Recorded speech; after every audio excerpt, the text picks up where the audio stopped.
This is the Alumni Connections Project. We all know Randolph better. Still got a rep. A Randolph campus high school. But this is not a test. You should say it with your chest. Be proud of your origin, and if you are proud, support it then. Stronger together through unity. Better together. Let's build the community. Randolph isn't a school or a building. It's a legacy. It's not in your past. It's your identity. So show some pride. Alumni Connections sponsored and brought to you by SBI, CCPI, SoundBusiness.org, SoundBusiness.org. The journey doesn't end with graduation and prom. The journey doesn't end with graduation and prom. The journey doesn't end with the journey doesn't end. This is the Alumni Connections Project. This is the Alumni Connections Project. 8th Philip Randolph, 8th Philip Randolph.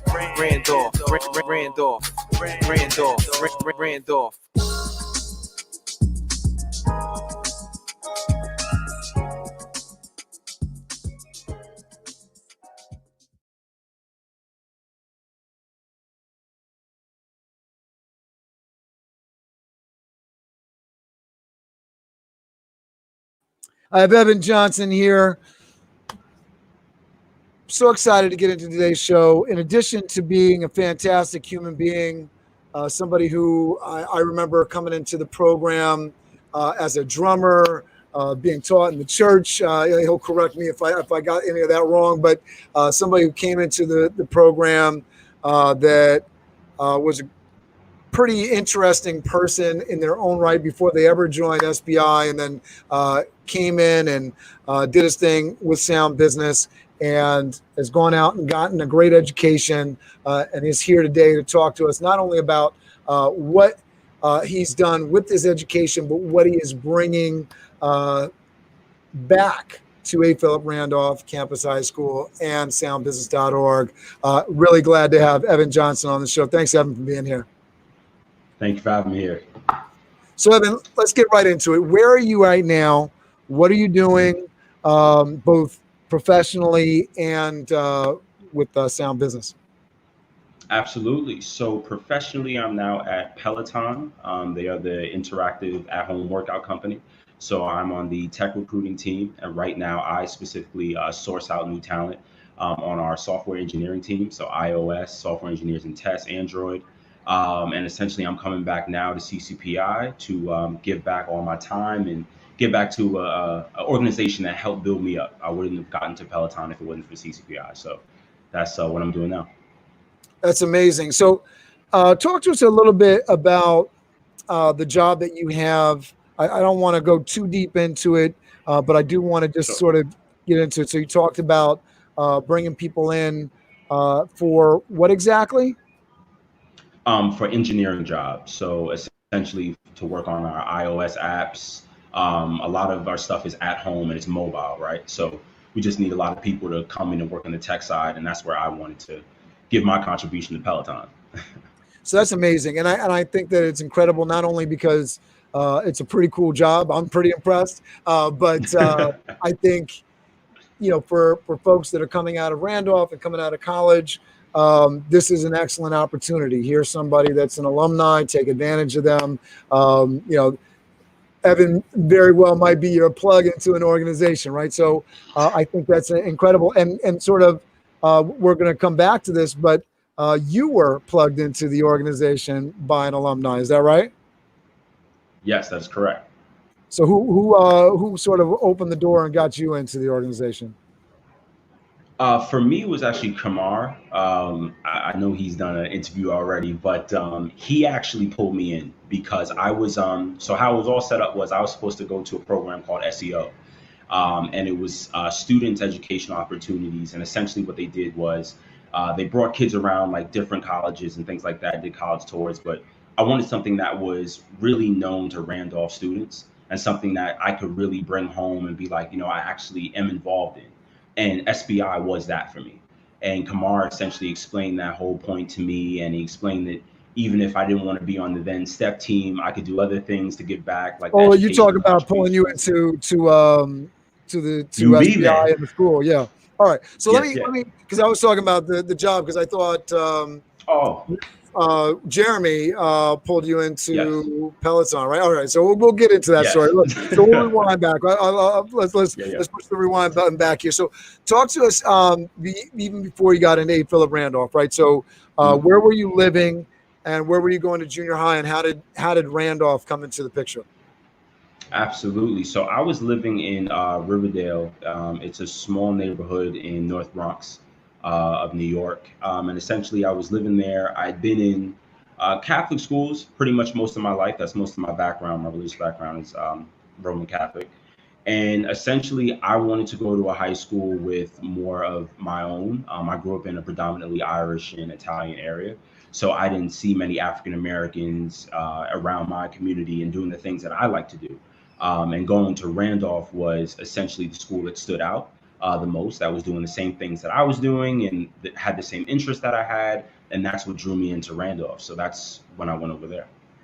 All right, very cool. And then what was your first sort of opinion or sort of takeaway as you were exposed to the Randolph building? What did you sort of feel as you were going through the doors, first day of school, that sort of thing? So it's funny because at that time they had scaffolding, and I was like, where am I headed to? But then when you get into the school, it was such a warming nature. The students, the faculty, the staff was very welcoming. And one of the first organizations I knew about Randolph was CCPI. So essentially they were the main ones to kind of pull me in, and then it went to more specific people who did that. But yeah, it was just a warming, welcoming nature.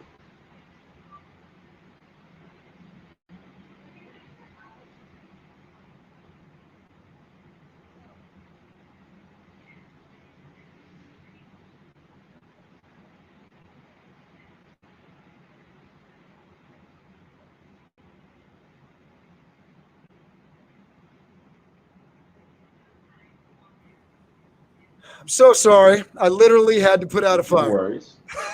No, no worries. You're good. So I'm like, what's going on? My daughter's like, it's on fire. I'm like, what are you talking about? It's on fire. What are you talking? The oven was on fire. So it was no big deal. We put some salt on it. It's done now. Sorry about that. Blessings. So let me get back into this. So I know I missed a little bit of the last piece, but if you'll catch me up and forgive me. So as you're coming into the building, so I can provide the right questions and feedback here. As you're coming into the building, I know it's got the scaffolding on the building now too. Which have you seen the building lately? No, everything you've been doing has been low, right? Yeah. I haven't been around. What's going on over there? All right, so it's crazy with the building. So you remember you came into the building at scaffolding came down, scaffolding's up again, and it's been up for the last couple years. It's crazy. Endless construction. They didn't do what they needed to do, I guess, the last time. So now there's construction again, which brings us, to that. We'll put a pin in this and come back to it. But sustainability and making sure you're doing things that maintain an organization. So you're coming into the building, and what was the feeling and what was the first year like? For me, the first year was mixed emotions. I felt welcomed a lot by my peers. I did felt welcomed by some of my peers, and because we had the similar interests. We were in the same program. So at the time, Randolph had 3 different programs: engineering, humanities, and medical. And I came into the medical program. And it was the first time for me where I was entering an exact program that had the same inline education. Everybody was on that same focus. And that was great. That did a lot for me. But on the educator side, I didn't feel as connected. And I wanted more of a role model and a mentorship during high school, because those are your formative years. In 4 years, you're going off to college, and that's really no time. So I was seeking that during my first year, and luckily enough, I was able to receive that through Thompson. But okay, that was kind of my first year win. So how did you find Thompson? I know you have an interesting story around this. Right. So I actually found Thompson first through Kumar. Kumar told me about the program, and he told me because he had a friend in the program the other program that was trying to recruit me. And he told me, we have this program here and we do all this great stuff. And I said, yeah, I'm gonna check it out. And my big thing was at the time, my mom did not want me in any areas after 6 o'clock. It didn't matter if it involved school or anything. It was after school, and my mom's like, you got to make sure that it's something that's going to benefit you. And I said, I know. I'm going to. And do my research. your parents were pretty active in your life, right? I mean, and I don't know if they still are, but I know at that time is the story that I'm thinking of with you playing drums in church. Is that accurate? And you were pretty active. That definitely is accurate. So my mom had me in church just as a participant when I was an altar boy between the ages of 5 to 10. And then from 10 to 20, I literally played drums at my dad's church, which was a Baptist church in the Bronx. Very cool. Yeah, and we share that a little bit. My grandparents were Baptist Christians, my father by extension. So when we go back home to Missouri, I was in the choir. I'm not, I'm not a religious guy. I don't, my wife is Catholic. We're bringing kids to Catholic school, but it's not organized religion. It isn't my everyday, but I have that background. So I felt when you were telling me about it when you were going to school, I was like, I feel I understand. So you were playing. I hear you. I'm the same way. You brought that talent to the school, which was huge. And I think that's one of those things where, even if you don't necessarily love everything about church, the community building, the talent, the sharing of resources, these are things that the church should be about, and they definitely were in some cases for you, which I thought was amazing. So talk to us about how you found, beyond the first year, you're going into sophomore year, what's going on with mentorship and SBI, and what are you digging about Randolph? What aren't you necessarily digging? And were you doing anything over the summers? Totally. So essentially after my freshman year, over that whole summer, I kind of was doing my research in the CCPI, but at the same time, I was trying to get a lot of my education on par, because at the time, I was in an advanced math class. I was doing geometry as a freshman. Typically, you do algebra 1. And essentially, I was falling behind a bit. So I was so focused on my academics that I didn't really have time to really focus on the social aspects and really get into it. And once that was done, that was like the first half of my summer. That's when I went back into the research of CCPI. And it was a program I really wanted to be a part of. I think when I came into Randolph, I was so enamored by the fact that kids could be aligned by education, which I think was huge to me. And that's what my parents always teach me. But I didn't realize how important the component of being matched educationally and socially could be, and how impactful that could be on someone's life. And CCPI did that more. They brought in more of the social aspect, as you talk about from the church, the community, the caring, the sharing, the networking, all that comes essentially together. And that's what CCPI had. And essentially when I went to my sophomore year, that's what I knew I wanted, because at that time I had the academics on lock, but I wanted to make sure that I started building that network of people that I could trust and that I could learn from, most importantly, to get to my next stage in life. So that's Very how cool. I led into that year. So junior year, were you doing anything like SAT prep or anything junior year? I was. I don't know if you remember, but Randolph did like a 3-month Kaplan collab where like essentially Kaplan taught a couple of us. Were you doing that through SBI, or was that Randolph? They had put it together then? That was Randolph first. Okay. That was Randolph. They put it together first. And then CCPI did something for the remainder of my year, which I took, which was great. That was really what led me to a good score. I ended up scoring a 1950 on my SET out of 2400. So that was pretty strong at that time. Yeah. I was very happy, very pleased with the results. The tutoring was great that we had. It was after school twice a week, between I think it was like 3 o'clock to 5. And it was great, man. It was a great time where we could just learn and share with each other. So who are some of your favorite teachers, and some of the, I know you said you were focusing more on academics, and then, you got involved in SBI, but what was some of your now you got 3 years deep into Randolph. What were you saying? Some of your favorite spots, some of your favorite classrooms, teachers that you remember that really shaped and influenced you? Yes, sir. Some of my favorite classes were definitely the English classes. Mr. Bell, a lot of people know him. Mr. Bell, he's an English teacher. He was great. Miss Farber was a hilarious jokester. But one of the most impactful teachers I had was actually Mr. Rivera, Victor Rivera. He taught AP US history for me. And he taught this class in my first half of my junior year. It was the hardest class to date that I've ever taken. And I've been in grad school, and to this day, that's the hardest class I've ever Wow. taken. Yeah. And one of the main reasons was because he really took no prisoners in the sense that he didn't baby you in that class. He taught us like college students. He treated us like college students. And at that time, we were only in our junior year of high school, and he pushed the expectations on us extremely hard.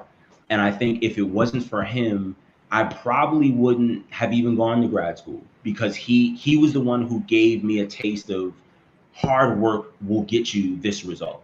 If you put in the work, if you put in the dedication, you will get what you want. But it's going to take patience. What was the reward after that? Because I know a lot of kids could go through a hard class and say, it was just unnecessarily hard. Like that just wasn't necessary, Yes, or that wasn't something that, I would have rather not had that experience. What made you sort of take that in? And I can imagine that there was probably some of those folks in that same class with you. Yeah. So what was different about your experience, or how you took it? What was the reward for you? How do you feel it benefited you? Excellent question. It kind of ties in with my parents. So my parents, as I told you, were very close with me, and they were very real with me. And around junior year, when I was looking into colleges, one of the main things that they told me was, you're smart, you can get into a good school, but do not put yourself in debt. And once again, with Mr. Rivera, he was teaching an AP class. So if you did well in this class, then you essentially got college credit. And i.e., if you get college credit, you don't have to pay for that class when you get to college. So I saved probably about $900 to $1,000 in my overall college tuition, because I took that class and because I did well in that class. So that's what it did for me. I mean, it saved me money. It gave me an opportunity to be ahead of the competition by the time I got to college. And at the same point, it taught me things about just life and work ethic that I still use to this day. It's such a hard thing. And again, there's another thing I think I want to put a pin in, to sort of come back to. And I know we talked about before the call, things that you want, people to take away in terms of the importance of continuing education and the importance of giving back.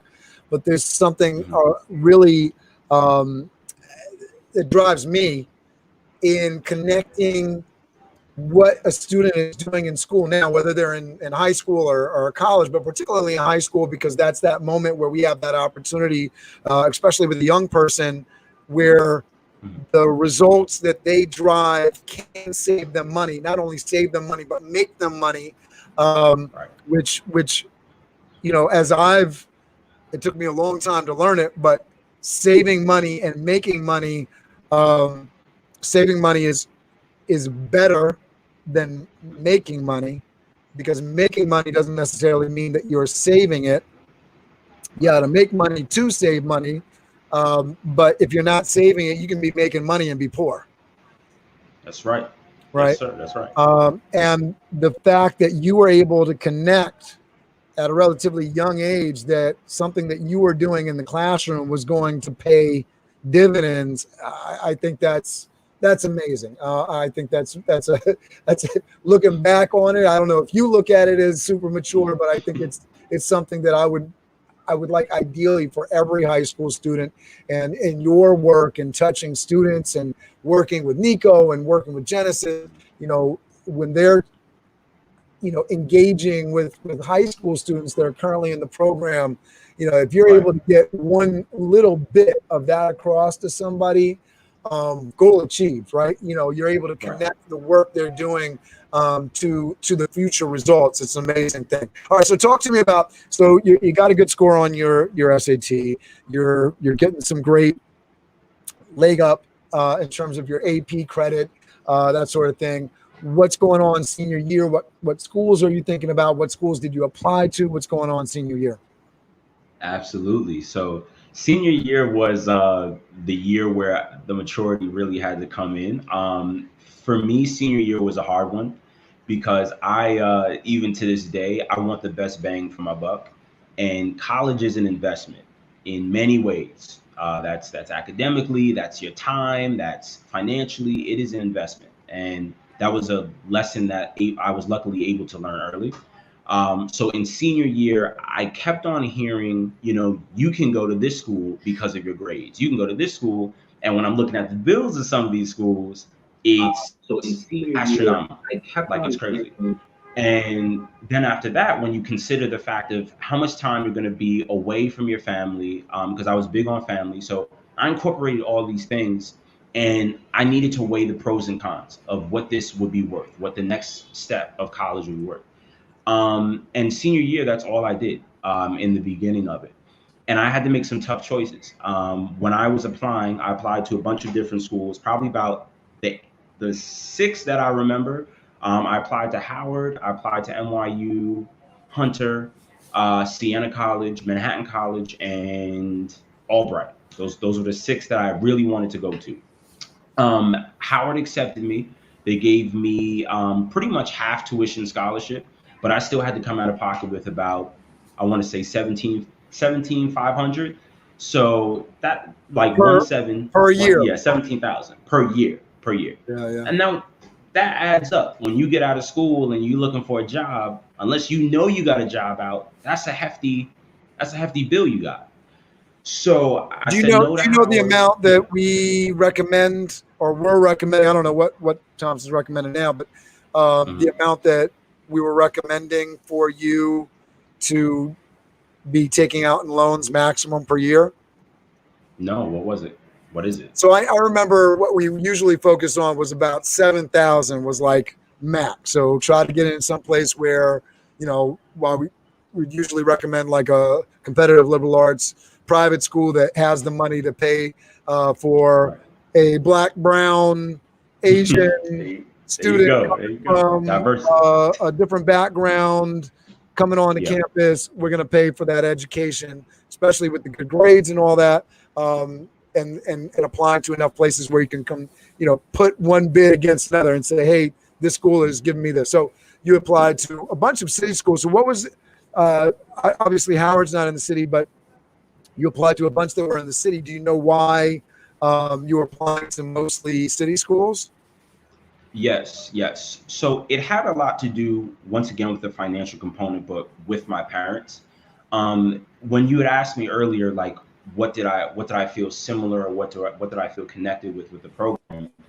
A lot of my friends, unfortunately, where I had the disconnect was I came from a two-parent home, and also came from a middle class working home, which when you're in middle class in America, it's very tough to get any type of aid.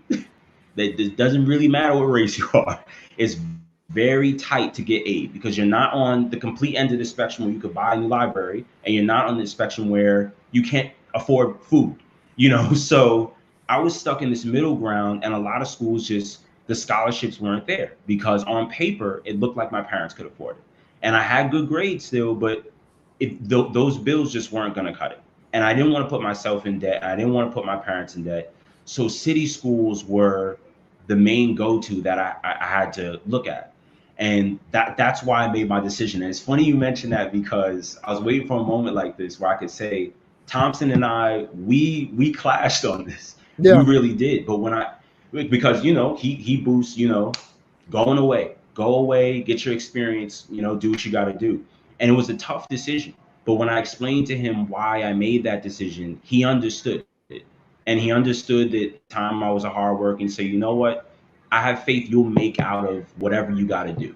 And he was right. He was right. Let me say this, because I think that it's hard. And, one of the reasons I started this project, and talked about it on these shows before, is that we want to reach out to folks that, while there's advice provided, we go by the statistics. I've had City College graduates on this show So it's not saying that you can't graduate from City College when I tell you that only 6% of people that go to City College across the street from Maple at Randolph graduate. That's the statistics. Yeah. So that's right. It's not that I don't want you to go to City College because I think that it's a horrible mess of a school. I just know what the statistics are. So we're going to try to point you in the right direction. And we know that For sure. when you're living at home and trying to go to school, it gets more difficult. It gets more challenging. We know that maturity comes with living and having experience on your own. So that's where we're going to push kids to. Not to say that it's the only experience, not to say that even college is the right thing for every single person, which, you know, right. we start having that debate too. We just talk about, you know, degree versus no degree, skills versus not many marketable skills. So, you know, what's going to give you a better chance? While I got my microphone going, let's shout out Maya Garcia. It's so good to see you, Evan. Thanks for it. Good to see you, Maya. Good to see you. Packers also give you a shout out. How you doing, Packers? What's going on? All right, so talk to us about what in the end. So you had a couple schools. You're measuring the financials. Why did Hunter become the one? So Hunter became the one for me because I knew I wanted to go into psychology. After I left high school, I'd taken a College Now class. Actually, while I was at Randolph, I had that luxury to do that, and I did well in it. And I was always interested in the human mind, just why we do what we do and why we learn what we learn. And it was just always an interest to me. So Hunter had the strongest program. Hunter also needed the strongest grades, and I was lucky enough to have those. I was lucky enough to also get scholarships at Hunter, and that was just a school to go to. It was the best school that I could get the best investment for, both academically and fiscally. So it was the way to go. That's awesome. Do you know what your package ended up? Do you know how much your loans were per year? I had no loans. I had no loans at all. That's amazing. Yeah, if you want me to get into it, I believe tuition was about $6,000 per semester. I had a scholarship that paid me $4,000 every semester. Is Hunter CUNY?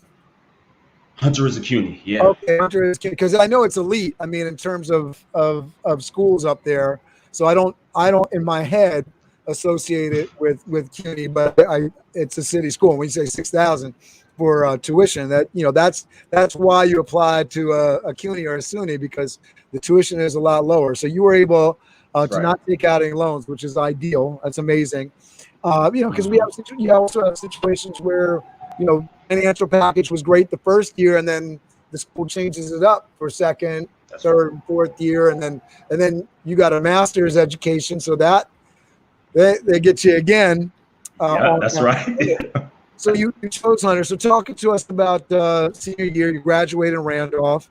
I'll give you a nice congratulations on that once again, right? That's a big deal, a big achievement. Thank you. You graduated Randolph, and then what did you do that senior year? And as you were getting into Hunter College, did they have a summer program? What was that experience like? Absolutely. So graduated Randolph.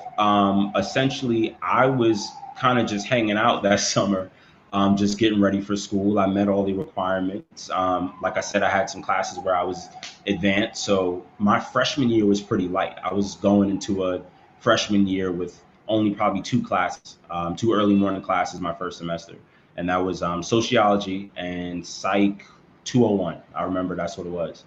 And I was going into it excited, but I was a bit sad, to be very honest, because it was very painful that summer to see a lot of friends packing up and going, not just because of the fact that they were leaving, but, you know, it kind of hurts when you see a lot of people going to the traditional pathway, right? Like, that's the traditional path. You go to high school and then you go away to college, and, you know, you get your refrigerator, you get all that cool stuff. And that wasn't my experience. My experience was after graduation day, I went home and hung out and got ready to go to some place strictly for really the education. So it matured me faster. I don't want to spoil the story, but did you stay? Sure. Obviously, you were living at home that first year, I'd imagine. Did that change at any point? Did you leave home? I did not. I lived at home all through. So that's one of the challenges, right? That's one of the challenges that we talk about, because you're dealing with at-home stuff, and that can be good, that can be bad. It's a mixed bag. It can be a big added challenge amidst the already interesting challenges that go Talk along on it, Cameron. with college education. Yeah. Yes, sir. Yeah, you're right. You're All right. right, so talk to us. So you're living at home. You're starting first year. You're dealing with sort of fear of missing out, a little bit of FOMO going on as people are going away. So talk to us about what that experience is. You're in their freshman year in college. Obviously, you're staying in touch with friends. Mm-hmm. So after that summer when I got into college, I was pretty much alone for the first semester. I didn't really know many people. I made some friends, but it was just a new experience for me. And then it wasn't until my second half of my freshman year where I started seeing people who also went to Randolph. They weren't in CCPI, but we knew each other. We ran into each other. I remember our history class. That's great. And we ran into each other, and we ended up being friends and creating a friend group just off of the fact that we came from Randolph. And it was great. It was really great. You're touching my heart now with the alumni story. It was cool, man. It was cool to just bond with those people, see them again. And essentially what changed for me in college socially was the person I ended up playing the drums for, like professionally, the girl, she had actually had a cousin that went to Hunter. And we met because essentially that's I love how you describe the person that you play drums as the girl. Talk to us about who you played drums for and where that connection came from. Absolutely. So I guess that kind of goes into the friend thing. I would hang out in the music rooms a lot. In between classes, or like before I went home, I would go to the music rooms that Hunter had, and I would just jam out on drums, or I played piano if I had time. And one day I had came into one of the drumming sessions, and there was a shortage on rooms. And the girl her name was Shayna. She came into one of the drum rooms one time with the guitars, and she was like, "Hey, can we jam in here? There's not many rooms. Like, can we just share this room, whatever?" I was like, "Cool, do your thing." And I was playing this groove, just kind of in my own head. And then the guitarist picked it up. Shayna started singing, and we had a little thing going. Musician magic jam session. There you go. There you go. So it was that was literally the start of how I entered into the professional world of music for a while. And then I played for her for 3 years. I toured in Canada. I toured across the Eastern Coast, and that was amazing. But that's a whole other now I portion know why you and Jeremy are good buds, because you guys had some parallels going on in your stories. Very cool. All right, so talk to us.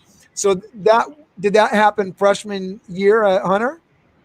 That happened my second semester freshman year, yes. All right, so that starts popping off freshman year. So now you got the cultural thing. I can't imagine that was bad for your social life. I imagine no, that helped improve things. Yes. All right. So talk to us about the journey through sophomore and junior year at Hunter. Yes. So in my sophomore year, I was debating what major I wanted to go into. So I was good at math at the time, and I was debating whether I wanted to stay in psych or economics. But I ended up going full-time into psychology because of what I was doing at the time. So in my sophomore year, by the time I got into the beginning of it, I had gotten really heavily into music, actually. And probably my 15th showing with Shayna was when I actually got approached by somebody at Atlantic Records. His name was Jason Stiles, and he was an A&R there at the time. And he approached me and asked me if I wanted to do studio drumming, which is essentially you're a session drummer. So you're hired by the record company to just drum for anybody who doesn't have a band, any artist that needs someone on their song, whatever. And for 6 months, I was a session drummer at Atlantic Records, and I played for a European artist called Birdie. I don't know how many people know of her, but that was a really fun time. And that was kind of my sophomore year in a bunch. It was like, that's what determined me going into full-time psych, because it was laid back enough where I could still focus on my education, but still do my music thing. That's awesome. So yeah. it's sort of interesting when I hear these stories about like sort of the dual. Okay, I'm working on this professional degree, but I'm really having some fun and even some professional success with Mhm. drumming. I just think in my head, like, would I not have made the decision at some point to be like, you know, screw this education thing. I'm gonna go drum and be a musician. What made you or kept you driven to finish your degree and keep pursuing your education? Honestly, it was my family, and by like my family, and not I don't even mean my immediate family alone. By family, I also mean Thompson. I mean you. I mean people who have That's awesome. watched my story, who have watched me come up. Some students under me who I've mentored. And my big thing was I didn't want to be selfish in my decisions. I didn't want to chase an industry that necessarily may not have a place for me in 2, 3 years, and I'm just catching the quick thrill. I wanted something that I had longevity in, security in, and where I could actually make an impact. And I felt like music wouldn't give me that same thing. And there were a lot of things that I saw in the music scene that I didn't really agree with and that I wasn't really comfortable with. And we see a lot of it coming out now as far as like how women are treated in the industry and things like that. So it's finally coming to light, which is a great thing. But there were certain social aspects that I did like about the music industry. And in addition to not wanting to disappoint people, I said, let me just focus on this education. Music will always be there, always be my love, but focus on college right now. That's amazing. Again, a lot of maturity there, and I'm sure it's going to play out well for you because I mean I think one of the things that we constantly harp on is the ability to all right, you're at this place in your life, and maybe you really like what you're doing, or you want to pivot a little bit, or you want to go a complete 180, kind of thing. And that education, that degree on the wall, the network that you build, those are the things that allow you to do stuff. You can be a musician that is dependent upon other people to Mhm. make your finances right, to make your gigs right, to make your opportunities right, or you can be that person that can manage themselves, understand the financing, understand the business piece of it, Right. pivot to doing something where I can not only be an artist, but I can be an artist that goes into a school as a teacher and teach other people how to be artists, not only using music through, performance and entertainment, but, for therapy and for, building something beyond, just the pure entertainment facet of itself, which I think, there's a lot of musicians out there that are probably unfulfilled because they want to do something more than Mhm. what they're doing, but they feel stuck. I mean, I think that's a lot of people in life in general, right? Um, Right. as we get to your junior year, I know you were doing the musician thing. Was that how you were spending your summers? And is that how you spent your summer between junior and senior year? And, what were you thinking career-wise? I think you went um, right from college to graduate school, right? Or did you take a No, break? Oh actually, no. no. Okay. All right. So So, yeah, tell us what you were thinking and how that all kind of played out. so you want me to do my junior, senior year, or just Yeah, after yeah. So college? junior, What senior happened? year and what you were thinking and life is coming at you, job, For all sure. that good For stuff. sure. How For did that sure. play Right. out? For sure. Yeah. So for me, it was music was in the corner also because it was a professional thing I was doing. So I was paying my way through college with a lot of the things I was doing in music. So it wasn't something I could necessarily just let go, but it was benefiting me once again. It had that double benefit where I could have that social aspect and have something paying for my education. So I essentially was in that till the end of college, but essentially, yeah, I did that heavily in my junior year. Towards the end of my junior year, though, was when I had to start thinking more seriously. That's when I officially declared my major. And I think once I put that paperwork in, that's when I was officially like, yeah, this is what I want to do. Like, this is where I find my true joy as far as giving back and what I can sit every day and realize and be thankful for and happy for what I'm doing. And that was pretty much it from there. My junior and senior year, I lessened up my time in music and focused more on my after college and what I want to do, what plans I wanted to make. And by the time I hit senior year, I made the decision that I wanted to go to grad school for sure, but I did not, once again, want to be in debt. So how did you think through those decisions? What was going through your head in terms of, what made it like, oh, I got to go to grad school? What was the driver there? And then how did you make that decision? Not only on how are you going to approach it, but what was it all about? For sure, for sure. So I actually pledged to be an alpha. That's what I forgot to mention. The end of my sophomore year. Mm.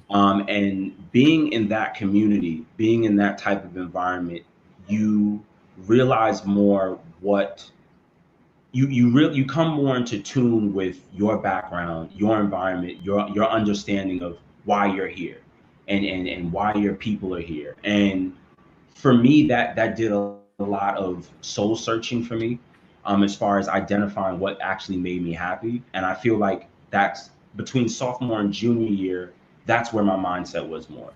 It was more about what was going to make me happy, not what was going to make me popular or was going to get me, around the quote unquote best people. It was what was actually going to make me impactful just for me being me. And while doing that, while looking back at my education, I never slipped a beat on anything for school.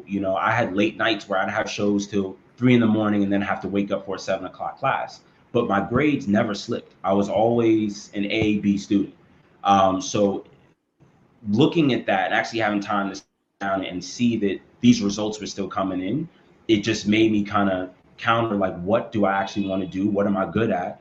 And that's how I made that transition. That's when I was like, I need to go to grad school. I need to have that top job, and I'm going to work to do it. And I know it's going to take a lot of patience and work, but that was the encouragement behind it. And what's the job that you're on the hunt for? What was the job that you were on the hunt for? At that time, it was funny. I knew I wanted to work. At that time, I knew I wanted to work for a big corporation. At that time, there was no Peloton, did not exist. But I was a few companies drew my eye, which was Amazon at the time. I knew I wanted to work at a Google, at these types of like tech forerunner companies, where essentially they were just incorporating all of work-life balance and at the same time giving meaningful, impactful work to the community around them. And at first I thought that was going to be marketing for me, like consumer behavior, consumer psychology, knowing what people want. And it really drifted more so when I entered grad school, because up until grad school, that's what I thought I was going to do. But then it started to change with other life experiences. Okay, very cool. So what did you end up doing between graduating, Hunter? Congratulations again, by the way. And then what did you do between graduating Hunter College and starting graduate school? Yes, sir. So I knew I wanted to get some work experience. I knew I wanted to save up some ducats, some shillings. So I got the first job. My mom actually sent me jobs literally the day after I graduated. She started emailing me stuff and saying, it's time to start working. And one of the jobs she was being easy on you, because I know a lot of people start that process before graduation day. You're right. You are right. So yeah, one of the jobs she sent to me was to be a psychotherapist for Children's Aid, which is a non-for-profit foster care agency. And at the time, back in college, my senior year, I did an internship at Lenox Hill where I earned one of my therapy licensings, and I got experience hands-on with therapy. So it was a job I was qualified for. It paid pretty well, being that I was still living at home. I was able to save, and I went into it. And that's what I did. Let me just say that, because I know some people might, and I, me included, it's like, well, you got this trade-off. You going to school. If you can make it work, there is a real nice cost savings, because it is not cheap necessarily to live on campus or in the dorms or in your own apartment. So being able to take advantage of a crib at home is a really nice financial benefit. Definitely one of the plus sides if you can make it work. Yes, that's true. I made it work for as long as I could. So talk to me about. So you got this job, and what wage kids were you working with? I was working with ages 4 through 12. 4 through Wow. 12. Okay. Yeah, Yeah. that's a pretty large age range. What was the It majority? is. It is. Was there a majority of kids that you were working with? Yes. So the majority of kids I was working with was between 4 and I want to say 8. Typically, that's what a psychotherapist is supposed to deal with. The age range I had was so large was because unfortunately there aren't many psychotherapists in foster care and in non-for-profits, especially because it's kind of one of those roles where it takes a lot of personal stress. It's very demanding, and it's a lot you got to keep on for yourself, and you got to unload when you get home. And I feel like a lot of people can't do that, and it's a stressful job. It's a stressful job. I always, whenever somebody says, in our community in particular, like, like if you go into APRCHS Randolph and then you go to like graduates of APRCHS Randolph, there are, I feel like, and maybe it's just the folks that I'm talking to, but there is a nice percentage. I couldn't tell you what it is, but there's a nice percentage of people that go into social work. And I'm always kind of like, I mean, it's you're a hero. They're heroes. Yeah. But I think about it, and people look at me, oh, you can do that. That is a job that would just, it would wear me down. It would just kill me. I mean, with kids in difficult situations, abusive situations, that's a whole nightmare. I mean, I'd like to say that, you have solvable problems, but the reality of the situation is that not every situation is black and white, nor is it something that can be easily solved or fixed. And you got people, and people are people. They do what people do. The good, the bad, the ugly, the really freaking weird. And then, this is a whole nother side, but folks that are dealing with grown folks, you got, women that are dealing with abusive men and vice versa. And then they're going back to them, even though, they've reached out for help and trying to go to sleep at night. I can imagine. For me, I just start thinking about that, and it makes, I have no trouble sleeping for the most part, and that kind of stuff. When you start getting into those kind of things and the inequities in the world, that's the stuff that does keep me up at night. That's the stuff that worries me. That's the stuff that really messes with me. So when you're up close and touching it and locked into it, I can imagine.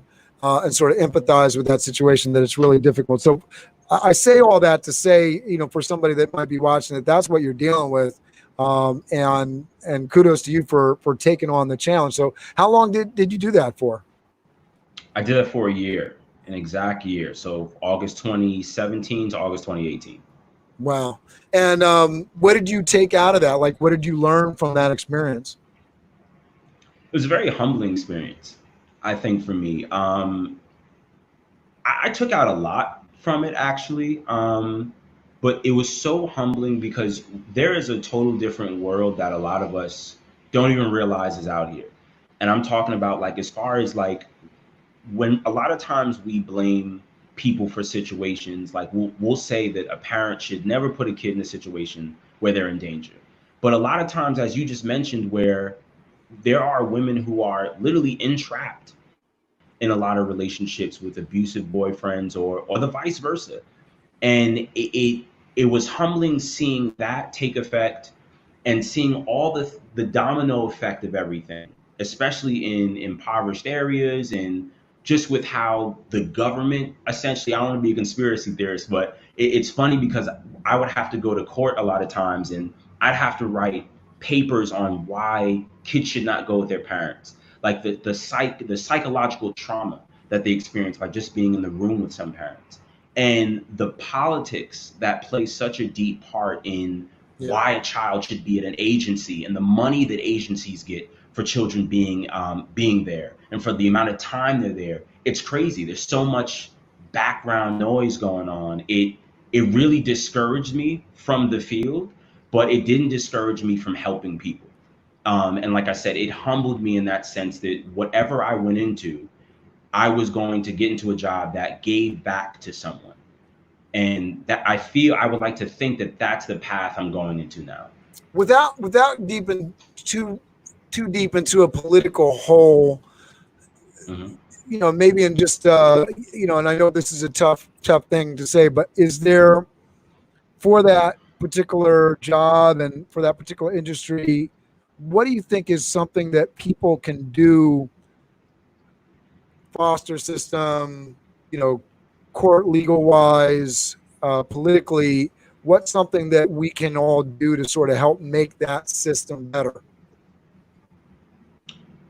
Well, I think one thing that may help, because everybody's in the media right now, I think one thing that may help is there's actually a very good Netflix special called The Case of, I don't know if it's Jose Fernandez or it came out a while back, but it was this Netflix special on essentially this kid who was in a social care system out in California. And the system was so corrupt and so negligent in how they responded to a lot of things that it cost his child his life. And I feel like if we as a community can be more aware in our environments, and if we see something, we should truly speak up and say something. If you can talk to somebody, if you can reach out, please do it. Because, people are listening, and I think that if you speak loud enough, people are going to have to listen. Is it the trials of Gabriel Fernandez? Is that it? Yes. Yes, okay. That's it. So there's on Netflix right now, the trials of Gabriel Fernandez. Dark details of Gabriel's story came to light as shadowy source from inside the DCFS, Department of Child Services, you can just say. Child Services, suggests that his case wasn't handled properly. Okay, so I'll definitely check that out. Very good. So we got, yes. I think, when you talk about these things, if we're all moving in the right direction and educating ourselves in it, sort of what I would have put on if you hadn't offered something up, we can ask for sunlight laws and, open things up, because I think so many things and the frustration that you're dealing with, which, I've experienced not working for the DOE, but working in Randolph Campus High School and seeing kind of the way the system worked, where you have admin and administration versus teachers and teacher union versus sometimes almost, even though no one would say it, but almost at complete odds with the purpose of what they're in that building to do, which is to serve their customers, which are the students that walk through the front door. And sometimes that seems like almost the ultimate last thing that both the head of the teacher union in the school and the administration, just because of the things that they have to do to justify their position, their work, their job, to make sure that they can come and get a paycheck tomorrow. It's a very soul-sucking kind of environment. You want it. Certain. Spot on. Yeah. All right, so let's move into. All right, so we're getting into grad school. So what were you doing for work during grad school, and how did you apply and get into grad school, and walk us through that whole experience? Absolutely. So I'll move kind of back in how I even found out about Peloton. So this is why you always keep good networking and good communication with your friends. I had actually went out with Jeremy one night in May of 2018. And we just went to regroup and hang out. We hadn't been out in a while. And at the time, I connected about the fact that I wanted to go to grad school, but I didn't want to pay all this money. And, I told him about certain life aspirations that I wanted. And he said, you should really check out this place called Peloton. It's this startup. It's this fitness startup. He said it's going to give you what you want as far as career growth, because it's a growing company. And also they'll pay for your education. So to be honest, all he had to say was pay for your education. That was the thing. That was it for me. And I was like, cool, I'm going to check it out. So what essentially happened was there was kind of a double-edged sword here on this end. And this is why I say hard work pays off. And also, if you know what you want, you will get there. I would enter Peloton and essentially have that opportunity to grow, but I'd be entering Peloton into a role that essentially I was overqualified for. So I was entering into a member support role. And at the time, I come out of college, I had done psychotherapy, so I had work experience, I had experience in general, but I had to essentially take a step back to make a couple of steps forward. And it was a decision that I definitely had to evaluate for a while, but I ended up doing it. I applied for Peloton that May of 2018 while I was still a children's aide. I found out I got into grad school probably 3 days after I applied to Peloton. And grad school starts in August. And ironically enough, Peloton got back to me and said I wouldn't start until August. So I started Peloton and graduate school literally at the same time. Wow. Was that challenging or was it all right? Tell us about that. So it was challenging the deeper I got into it. So at the time when I entered, I said I entered into a member support role. It was challenging intrinsically and extrinsically because internally I knew it wasn't something that I wanted to do. And it was challenging for me because sometimes I would look at myself and I wouldn't necessarily be comfortable with the fact of where I was working and what I was doing at the company. What weren't you comfortable doing? The school part or the Peloton part? Peloton part. Because it was a role that you felt was a little bit less than what you were capable of doing? Right. Okay. Right. Correct. So it was kind of some internal struggle with me, once again, humbling experience. What were you doing in the job? Was it like admin kind of work or? It was kind of like chat support. So like when you go on to Amazon and you're missing a package, you chat in and you say, where's my stuff? That was me. That was what I did. For customer service. Yeah. Right. And it was hard for a while, but I knew where I wanted to go. And once again, it was a company of growth. So probably by the time I got into my second year of graduate school, that was the hardest that was the hardest issue I had balancing both work and school. Because at that time, I was doing more to get into the role I'm in now. So at work, I had a challenge because I had to really step up and prove that I was able to do what I had to do professionally. Yeah, talk to me about that. So I think that's something that maybe very helpful to folks that are in high school or in college and in the professional world. It's not always easy. We're in a world now, going back to my father, who's, retirement age. In his world, he's a baby boomer. In his world, a lot of folks, they join a corporation. They'd stay with that corporation for 30, 40 years. There might be a pension for them.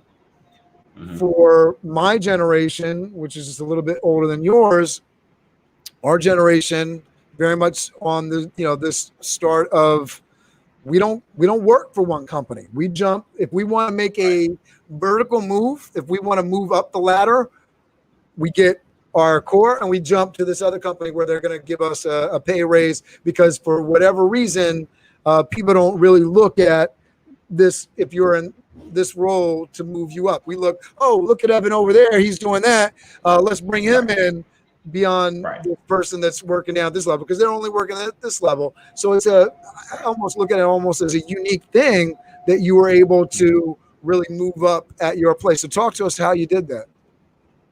Absolutely. So that was a lot of, once again, patience and kind of a lot of, I'd say actually a lot of patience and a lot of hard work. Essentially what had happened was I had applied for a job that was internal in member support, which was essentially commercial support, where I was dealing with essentially all the commercial businesses like gyms and things like that had our bikes.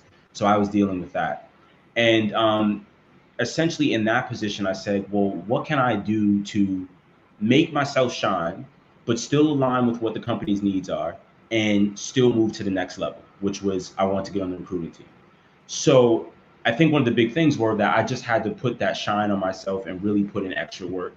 So what I did was I started an idea, which was called Peloton Hotel Finder, with my manager at the time, who essentially it's an app that we created, and it's a website where you can find our bike hotels. But it worked excellent. I had to do a lot of hard work to build it up and to get people involved, and essentially it was just making myself stand out. And once I had that, I bridged out to the recruiting team, or I bridged out to the people team, and started building my connections there with just informational interviews. So I would just put time on people's calendar to hear about their experiences at the company and hear about their experiences in general and what they think I should do, and what experience, what skills do they think I should have, what skill set they think I have. Is that something that Peloton encouraged, or was that something you sort of took upon yourself? That was something I took upon myself. I think Peloton is actually. I think that's amazing. Yeah, I'm sorry. Go ahead. No, I said that. I think that's amazing. No. What were you about to say about Peloton? I was just about to say that Peloton has actually just started encouraging that now. So encouraging people to do that. But actually it was my own will to do the first ones. And the first ones were kind of informal. But how I actually learned how to formalize them and put my concise thoughts together to talk to these people and get their attention was actually through grad school. And that's why I say the higher education came in hand for me, because if I didn't have that way of learning and that way of communication, I don't think there's any way I would have been on that team right now. So what was the lesson that they were teaching in grad school that sort of gave you that?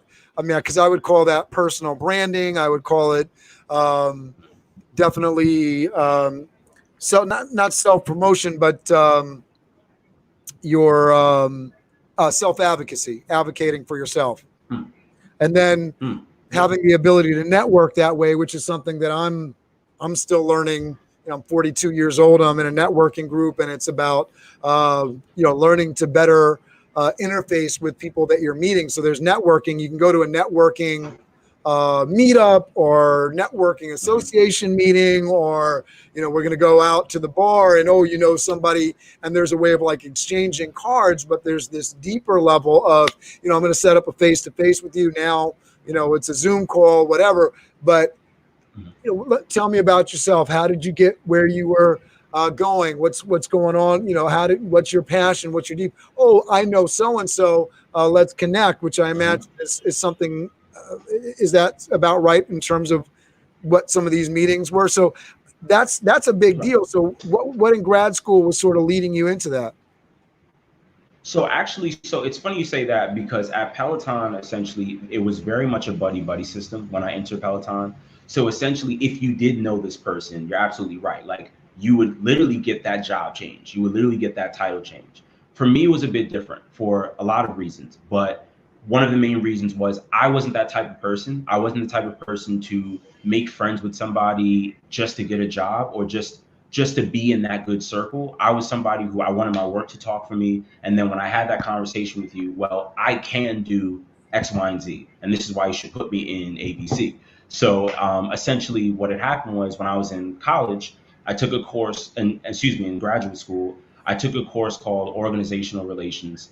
And it essentially was a class on business networking and how it's changed over the years with social media and how you have certain conversations. So I mentioned some key terms like informational interviews. And those are just essentially, they are interviews, but you're kind of asking, it's kind of like an interview that you're setting up where you're asking the candidate per se about their experience, and you kind of intrinsically find out how it's applicable to you. And I held about 6 or 7 of those before I got the position I had now, with a bunch of different people on the team. And the course itself just taught me how to approach those conversations and how to approach those conversations with different types of people, because not everybody's the same personality type. So that was probably one of the most useful classes I've ever had. Yeah, I'm ready to sign up myself. It sounds good. So cool. Talk to me about you're getting towards the end of grad school, and what are you thinking about now as this degree is approaching, and talk to us and get to us because I know you graduated this year, right? Yes. And yes. I'm going to say congratulations again on that. Thank you. Big deal. What were you thinking? What are you thinking now? And talk to us about what the future holds for you. Absolutely. So right after December, once I finished my first semester, going into the second one, I said, I think I'm gonna be done with Peloton. I think I've got all the experience I need. At that time, I didn't transfer over to the new team yet. So I said, it's just kind of time for me to go into something new. In graduate school, a lot of my professors wanted me to go into consulting, so management consulting, preferably. So go to Deloitte, apply for jobs there. They had good networking over there at EY. And that was the goal. And then a little thing called coronavirus happened in March. Um, and actually, just to rewind from there, so what essentially happened was in January of 2020, I had asked one of my friends, is there any roles opening? Because it's a new year, are there any roles opening on your team? And she told me yes. And I applied for that role. I ended up getting that role on the tech recruiting team. And because of internal politics, I didn't start working in that position until March. And literally, it was the week before COVID had everything shut down. It was the week Right. before Cuomo was like, stay home. And this is essentially the position I've been in since. And then I was in grad school during that time, so doing school and work from home. And it kind of I don't want to say it put a damper on anything really, because I do love my position. I do love the work that I'm doing, and it's getting more and more impactful every day. And I know because of recent events with George Floyd and some other things, I've been able to be impactful at my company in ways that I never would have thought I would. So it's worked in my favor in a different direction, not necessarily bad or good, just different for right now. That's awesome. I want to hear more about that stuff. But before we go there, I want to talk about work that you're doing with SBI, the opportunity. So now you've had a little bit more free time to do this stuff. So I want to have that conversation. I want to go back to some of those pens on, the ways that you're able to give back and those lessons that you're able to bring into SBI. What is before I get into that, what does the future hold for you? You're at Peloton now. What are you kind of thinking about? I know you were talking about the management consultant thing. What's your current goal or plan, and how do you want to connect with people around that? Absolutely. So right now, I'm actually working on a educational consulting firm. I'm trying to start that off the ground by next year. But right now, it's just something definitely in the beginning stages with a lot of my colleagues that we're just working on loosely. And it's kind of probably going to be a conglomerate of just providing opportunities to just inner city people who are trying to come up and who have gone to city schools, and get them into tech startups like my own, to get them into these high companies, because a lot of these companies preach diversity around race and color, but not around educational background and things like this that still represent diversity. So that's where my attributes are going right now. We're trying to work on an app, and we're trying to get that off the ground and running. But once again, COVID kind of stuck a knife through that. So we're moving slowly. But those are just some things off the top of my head. I think it's interesting with because I know COVID's messing with everybody's plans, but stock at Peloton is up. That's very true. Yes, sir. That's very true. And you are employed, as I understand it. Yes. And, yeah. And I understand not only are you employed, but you got some pans on the fire, so to speak, in terms of things that you're cooking up, not only at Peloton, but for your personal life. So that sounds pretty darn good to me. So I want to stress the positive end of that. One of the things that's sort of interesting with Peloton, as I myself have picked up stock, full disclosure, that they've made investments into different pieces of hardware. I think they picked up, what's the mirror? Oh no, we didn't do that. That was Lululemon. Lululemon, but I think there's some lateral stuff going on. Like the tech market is picking up these different. Yeah, we do have lateral stuff. You know, we also have our own like music um, record company that we own now because we got into our licensing issues. So now That's we crazy. have that under. Yeah, yeah. So they're definitely doing some big things. They are. Hey, you're gonna have to help me because I have some stuff like things are popping up. You heard the theme song we put up for Sound Business, I and like it. you know the old man is definitely coming out, and me is like, you know, as pop-ups come up and say, "Oh, copyright," I'm like, "I paid for this." I'm like, "What am I going on?" Oh man, You're it's right. frustrating. Um, all right, so talk to us about what you're doing right now with SBI and what that's looking like. Absolutely. So right now at SBI, I'm essentially putting together our social platforms, mainly Instagram, but just kind of trying to relaunch everything into the new couple of years. You know, there's a lot of things that have changed on social media in general. There's a lot of things that have changed with the program, and you know, we just want to bring the program into the new upcoming years. And I want to be that person to kind of help the visuals at least of what our program has done and what they're going to do in the forward future. So it's going well. All right, so we're gonna do another interview because I feel like I messed up at the beginning of this thing, and You good? You good? I think we got a couple of videos coming. So because I want to help things. So what are things that we can do, and maybe hopefully somebody will watch this and give us some feedback. But what are things that people can do right now with give out the addresses and then that sort of stuff. But for Instagram, I don't know, talk to us Mhm. about the different channels and what people can do to help with that. Definitely. Please, if you have any information, if you have any videos, pictures, anything, high quality stuff, just feel free to send it through. Just message it through Instagram. That's the channel I run right now. Message us if there's things that you want to see on the CCPI page as a whole. Right now, we're definitely posting a lot of things about the alumni connections. We're going to be posting a lot more things about content that is coming up later on for CCPI, which is a lot of good stuff. But that's the main thing, just sharing the page, giving us as much content as you can, and always giving us insight on how we can improve, because that's how we come up together. All right, that's cool. I'm gonna throw up the Instagram page so people can see it. Right now, I see for the Instagram it's SBI at Randolph, right? That's correct. Yeah, Yes. so there's like one post up there, so I don't want people. There's already 119 followers, which is pretty good. Um, Hmm. I don't want people to be frustrated because Hi, A Thomas this is Project is wait, no, sorry. Tell me your name and what I are know you exactly what you're viewing too.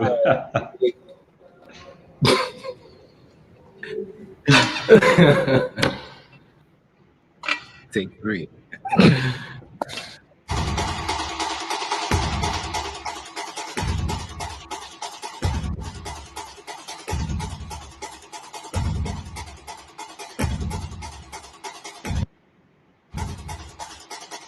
Hi guys, how you doing? My name is Ulrich Thomas from A Thomas Project. I'm the director / choreographer.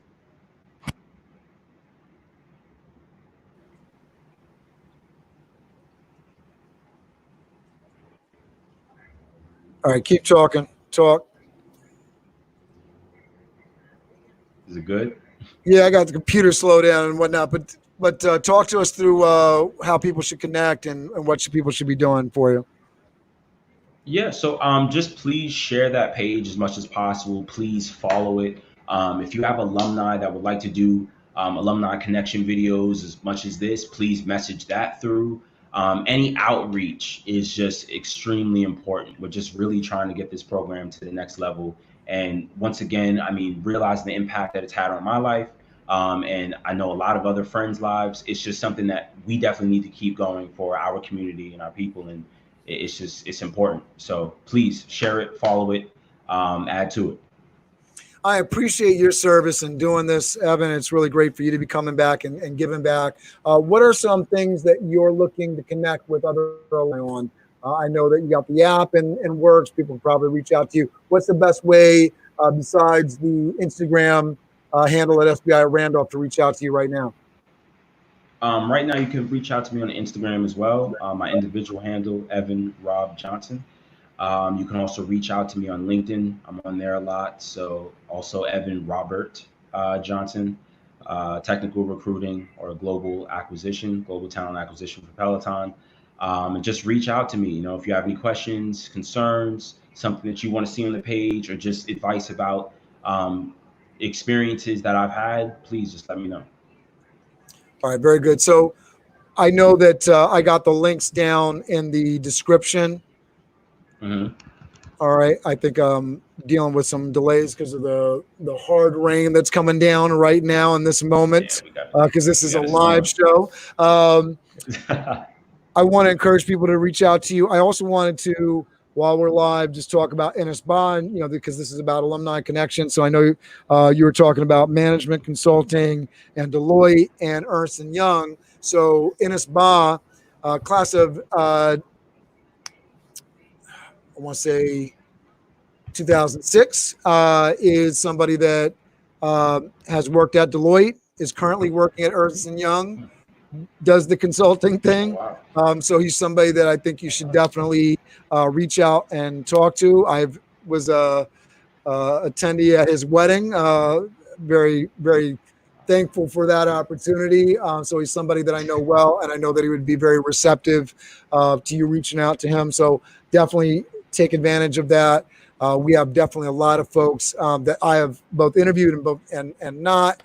I was talking to you before we went on about somebody that works at A&E that, you know, doesn't want to interview because they're a little bit shy. So folks, if you're watching this, I don't care if you're shy or not, still reach out to folks, take advantage of the alumni network.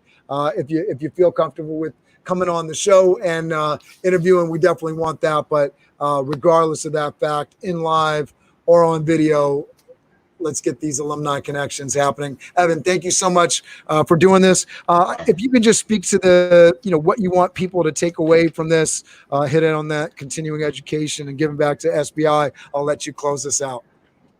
Perfect. Just stay focused, man. I think that if you're in high school right now, if you're watching this, if you're still in the program, just stay focused and stay keyed in on what you want and realize the long-term value of what you want to do. Always realize the long-term. And then in addition to that, just always get back to where you came from. Something helped you out. If something helped you get to where you got to right now, there are people watching you. Even if they haven't come to you and said they're watching you, there are people that do look up to you and do want to see you succeed so they can know what path they need to take. And every little bit of advocacy helps. So just stay focused, stay on the straight and narrow, and you'll be good. You'll find your way. All right. Thank you so much, Evan. I am trying to maneuver my my computer here as it gives me the little spinny wheel of death. I thank you so much for doing this. I appreciate you. I'm going to try to be slick in some kind of way here and do music if it'll cooperate with me, which I don't know that it is, but we will try. And just hang on for me, Evan. No problem.